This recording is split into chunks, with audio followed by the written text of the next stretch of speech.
It was all my friends that wanted me to do it, and they said, we'll go if you put it together. So I said, okay, I talked to Gary, and Gary was all hot for it. The Rodfather tour started about a year ago, or maybe a little over a year ago. Andy came and we talked. He said, Meadors, I'm 80 years old, the 32 is 80 years old. I want to make another tour to Indy.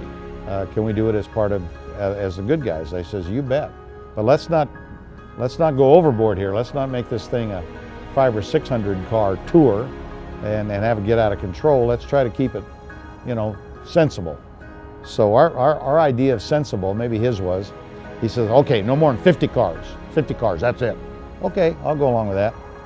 Well, then he'd call up and say, well, it's up to 60 cars. What do you think? I said, I think it's doable. And then a couple weeks ago by, and well, now it's up to 70 or 80, or pretty soon it was 90. And I said, whoa, we're really getting up there. This is going to be a logistic challenge, you know, to keep everybody together. Well, I've known so many people all my life, and they know that I've always had fun. So if I'm having fun, they want to have fun too. And we ended up with 100 guys, 100 cars. I don't know how many people there is, because there's two like most of the cars. I mean, when he wanted to do this trip, I go, I am so busy, Dad. I don't have time to do it. I have so much stuff going on right now. But I can't say no, I'm going. I'm not going to be the only one that didn't go, but who knows how many more times we're going to do it. Every time he says, this is my last trip, I'm never doing it again. And he goes out and does it again, and you can't stay home. You got to go. They said, oh no, this is going to be the last one. I said, well, you got to be kidding me. I said, you told me this last 2 or 3 trips we've made. Well, this morning he's talking about doing another one in a couple of years if we're still around, he said. I said, what do you mean if we're still around? Holy criminy, we got a lot of miles to go yet.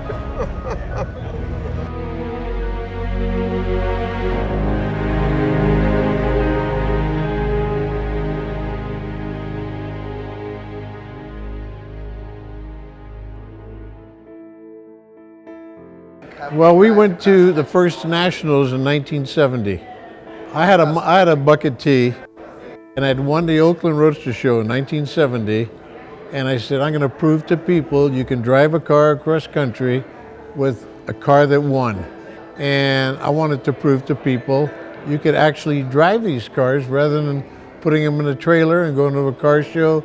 You're looking good, and that wasn't the deal. You got to drive them.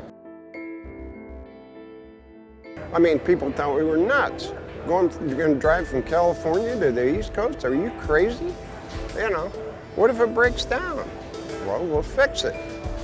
So it was a challenge, it really was. And the big thing I can remember is now we hardly bring any spare parts.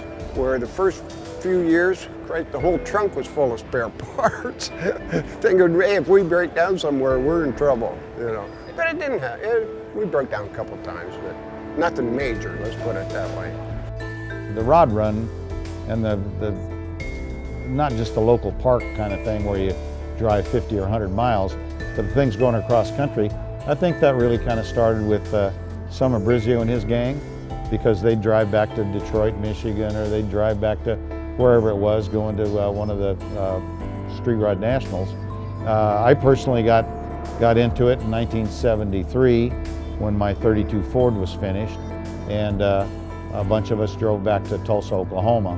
And that was basically the first time I'd driven out of the state. So, you know, that was a nice little, I don't know, 4,000 mile round trip. That was pretty cool. I broke down along the way going, I broke down the way coming back, and that's kind of my style. Break down here or there and just keep journeying on. Oh, it doesn't matter. We've done it so many times you can't believe it. I mean, we've had the kids in the rumble seat and husbands and wives and everything else together. We've done a lot of runs, but this is 18 days this trip was. This is my longest one, I know.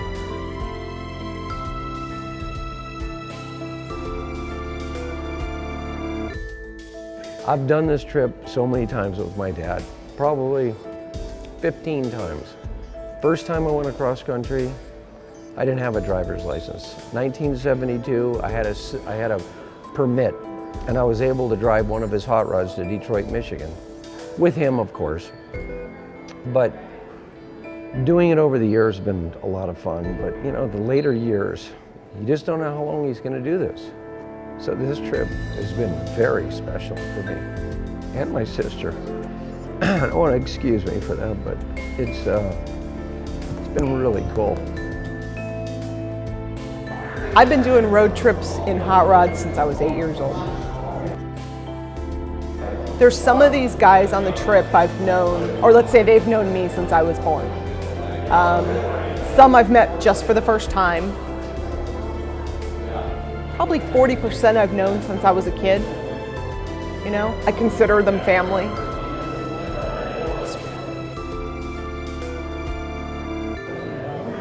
The only connection that we have is cars, you know, and to me that's enough.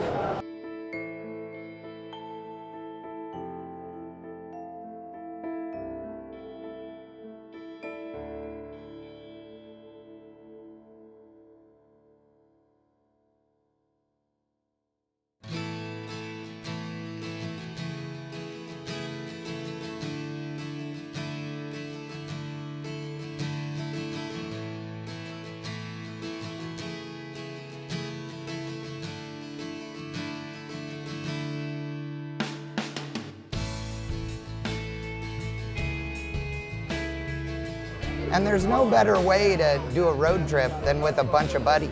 Yeah. Well, and what do you think when you look, okay, when you look up ahead of you or you look in the rearview mirror and you see a line of 32 Fords going down the road, going in between Toyota Camrys and all the, you know, new crap. Isn't that the coolest thing? Well, it is the coolest thing. Yeah, I mean, But it's cool being with, you know, everybody that's here. Yeah. There's some story behind it, you know, and that's how you get to know these people. Yeah.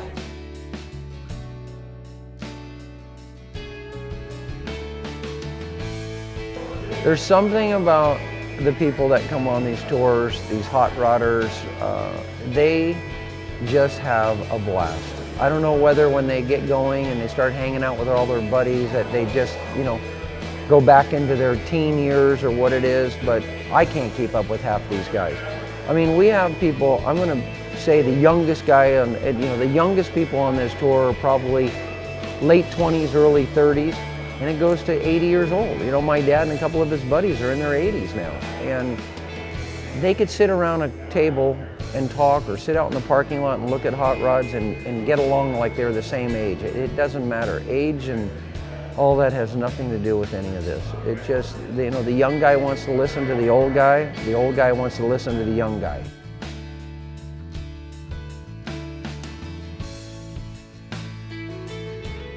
You hear all these guys that are out here that have known each other for 40 years, and you're one of the new guys. Yeah, I'm a newbie. But they're still pulling you in like you're an old friend. I mean, what does that feel like? No, it's just a great group of people. And he becomes a, you know, you're almost family. You become a friend, and you know, you just. Well, by the end of this week, you're gonna have, you know, 90 new friends to add on to all the guys that, you know, brought you in here this time.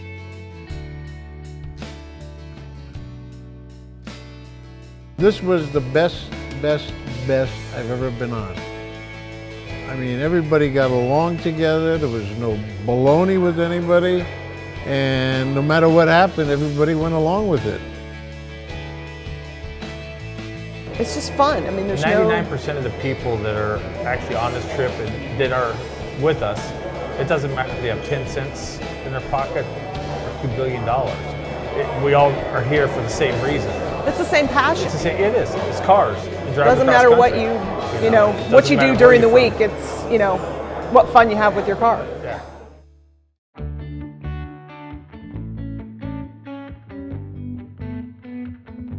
Now, how many of the guys that are on this trip do you know? Really not very many. I'm just starting to get to know a few of them, so. Well, so by the end of this, you'll be best of buddies with, Well, you know, hopefully. 90 new guys. That's what I'm hoping for. Well, what do you think of the drive today going? Oh, it was super. We had a great time. Couldn't ask for anything better. Yeah. I mean, and to do it with a group of guys that even though you're kind of the new guy, Yeah. that they've said, okay, you're in the group, let's go, you're in the party, let's have fun. I don't think it matters as long as you're a car guy. Yeah. Everybody gets along pretty well, so that's what's neat about it. Is that the deal, that if you're a car guy, because I'm a car guy, so I know what my car guy buddies are like, but Sure. Is it really the universal deal that if you're a car guy, you automatically are a friend regardless? Well, I think unless you do something to tick somebody off, yeah. Yeah. But that's the end. If you're playing with cars and you know how to talk about cars, you can pretty much hit it off with anybody that's a car person. So. Yeah. Well, you're going to be a part of the stories you always hear now. Yeah. That's the other side deal, is that you go out and you hang out with all these hot rodders and you do all this stuff, and pretty soon somebody's telling a story about what happened on the Rodfather tour, and you're like, wait a second, I was there. I lived it. right. You're missing part of the story. Yeah, exactly.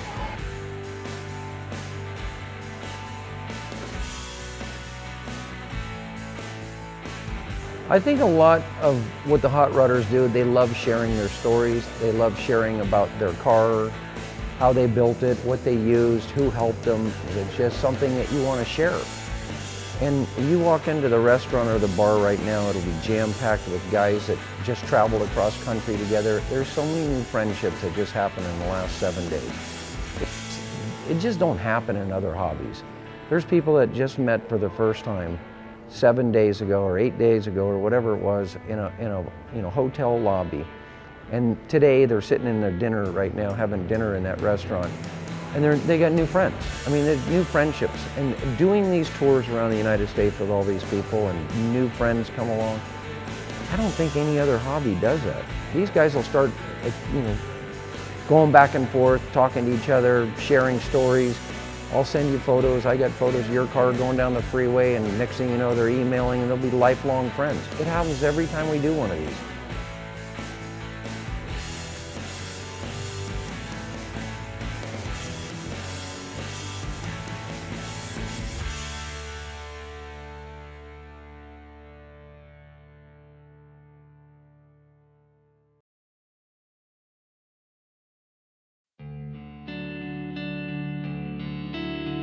It's pretty easy to make our hobby multi-generational, I guess is the fancy word for it, because it's fun and it's family fun, but it's a family kind of thing, especially if you got a sedan, and, slide the kids in the back seat, the grandkids in the back seat, whatever, and off you go to an event.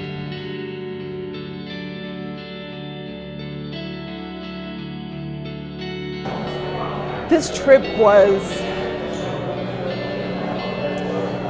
an amazing experience because it was with my dad and my brother.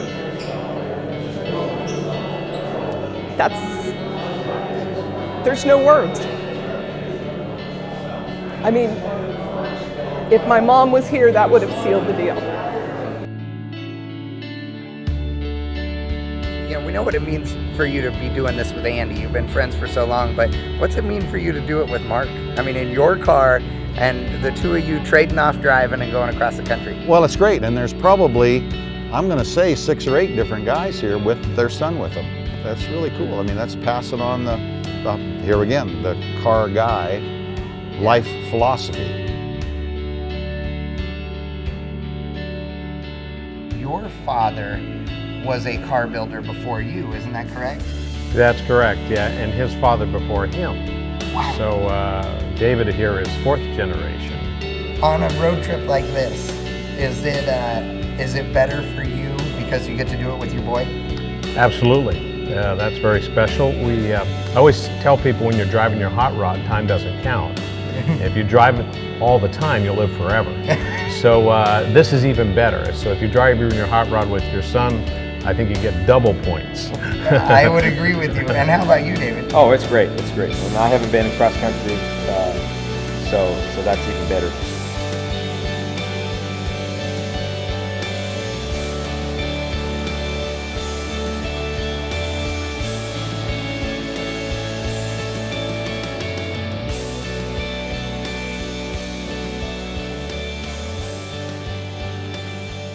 it's hard to put into words because it's your dad. Yeah. And we both enjoy cars, so when you get to do that stuff together, you know, your lives kind of grow separate in different parallels.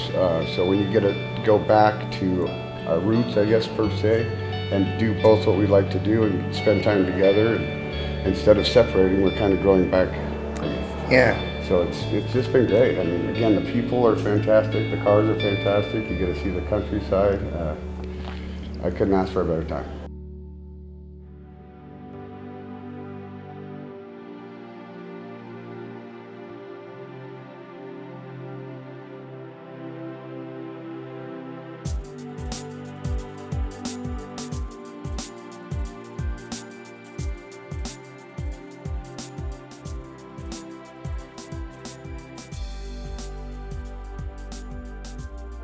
They're just having this amazing experience going to places and seeing things that they'll never get to see again.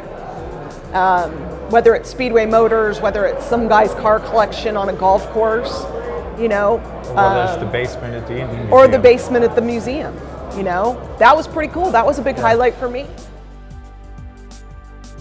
When we started talking, I said, okay, well, Andy, we'll do this thing, but I don't want to do it, I won't be involved if we're just going to do a bonsai trip. Because a lot of our trips in the past used to be bonsai. We just, you know, just take off early in the morning, drive to wherever we're going, and then the next day another, you know, 500 or 600 miles. I'd like them to experience all the stuff along the way. The museums, the shops, the car builders, the pretty part of the state we're going through. Whatever it is, I want us to slow down a little bit, take a little more time, see stuff, not just see the highway and the white lines. So that's what we agreed to do, and boy, we did it. I mean, the stops we made, the places we visited, the things we saw were just the best ever.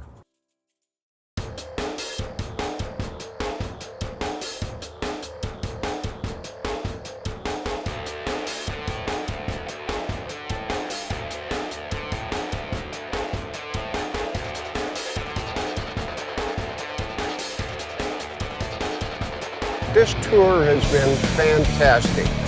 I mean, we have made so many neat stops, and the people have been so over-kindly. I mean, furnishing lunches and dinners and just tours of their shops and buildings.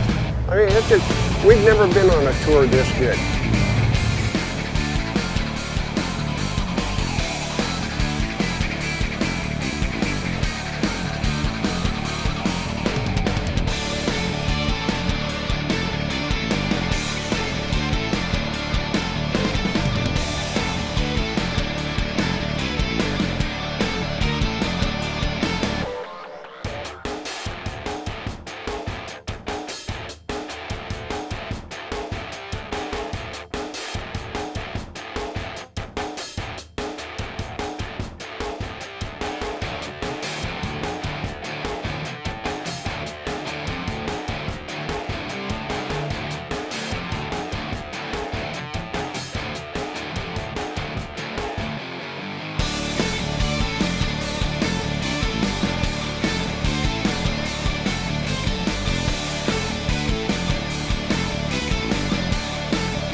Well, we went to more places than we've ever gone. I've never been to this many places in all the years I've been traveling. You know, usually we stop at Cracker Barrels all the time, and that's Gary's favorite place. Breakfast, lunch, and dinner. There's a Cracker Barrel, that's where we ate. But now we've been eating steaks and all these goody things, you know, which we've never done this before. Yeah.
Well, the coolest thing to me about driving across country or driving anywhere, and I mean, I drive an old car every day because I believe that new cars are totally senseless. You can't smell them, you can't feel them, you can't, you know, there's no wind noise, there's no road noise, there's no smell. When you're in a hot rod, you definitely know you're in a hot rod because you can smell it, you can feel it, you can breathe it, and it's exhilarating to get the thumbs up from the people that you pass or that might pass you. I don't know how that ever happened. And when you pull into Molly's coffee shop at the corner to get a cup of coffee or breakfast or lunch or dinner, guess what? It starts conversation, and the next thing you know, you've got, I don't know, a dozen or two of your closest friends right there at that restaurant. And it makes no difference if you've never been in that town before, never seen those people before. They're all of a sudden your buddies. They want to talk about cars, and what could be cooler than talking about cars?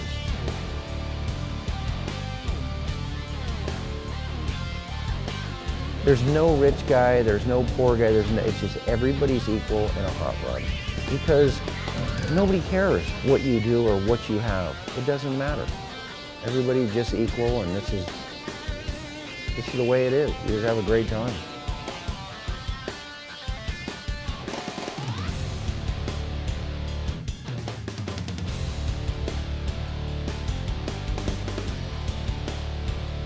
Oh, I think it's in your blood. It starts out real early in life. When you're a kid, you're trying to make your pedal car go faster. You're trying to make whatever you can do go faster. So it's just in your blood, and I think it just, you know, builds. It just keeps going. It just keeps going, and you can't control it.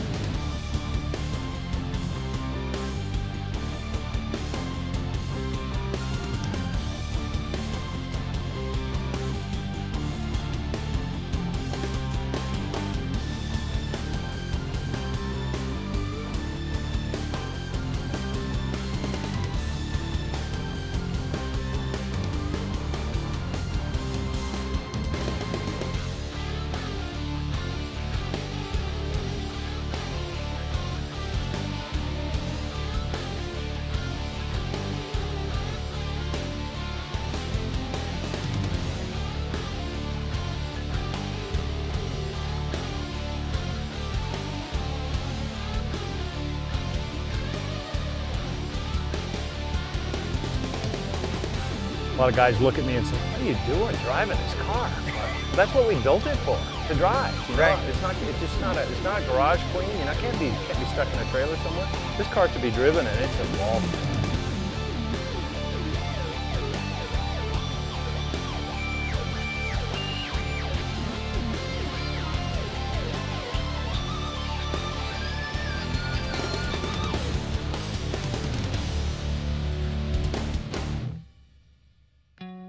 My dad's done a lot for hot rodding. He's actually, what he's done, probably more than anything, is got people to get in their cars and drive them. And by doing that, you know, back in the early 70s, late 60s, people just didn't do that. They did not get in a car. They may go on a 100-mile trip and think that was a big deal, but to get in a car and drive it across country, that was unheard of. And the biggest thing is usually people worrying about cars breaking down. You can't worry about them breaking down. If they break down, you got AAA. You call AAA and I'm on the side of the road. So it doesn't matter if you're driving a new Ferrari or a new Mercedes or Cadillac or whatever it is. You're gonna have car trouble. If you have car trouble, you have it. So once you can get over that hurdle and don't worry about it and just get in the car and go, he was able to get his buddies to trust coming across country, and you bring spare parts. If you have a problem, you'll always find a way of fixing it. There's blacksmith shops all across country. You can find a welder somewhere. You can get a tow somewhere off the freeway. But he really promoted that in the early years when people weren't doing it. And over the years, Gary Meadors did a great job of doing these events, getting people to get out in their cars and keep that going. but it, you know, it started in the late 60s, early 70s, and I think he did a lot to promote that. And so when I was growing up, that's kind of the way I looked at it. Hey, you build these cars to drive them and have fun. I mean, sure, we like to show these cars when they're fresh and, you know, you're really proud of them, but driving them is what it's all about. It really is. There's so much more fun doing that. There's nothing better than the open road, a 32 Roadster, I mean, because that's my preference. No top, hot, rain, cold, doesn't matter, you know? I mean, we got hailed on the other day. We laughed so hard. It was, you know, because it was so much fun. And I could do it every day. If you said, let's do it again, I'd sign me up. I'm ready to do it. We'll figure out how to pay for it. Yeah. I mean, you can't get any better than what we did. And I've never had so many people on this whole trip, every day, every night, thank me for talking them into coming. So many things happen at all these runs that, you know, you can't even talk about, you know. But we've had so much fun. It's not on? No, I ain't gonna talk to you.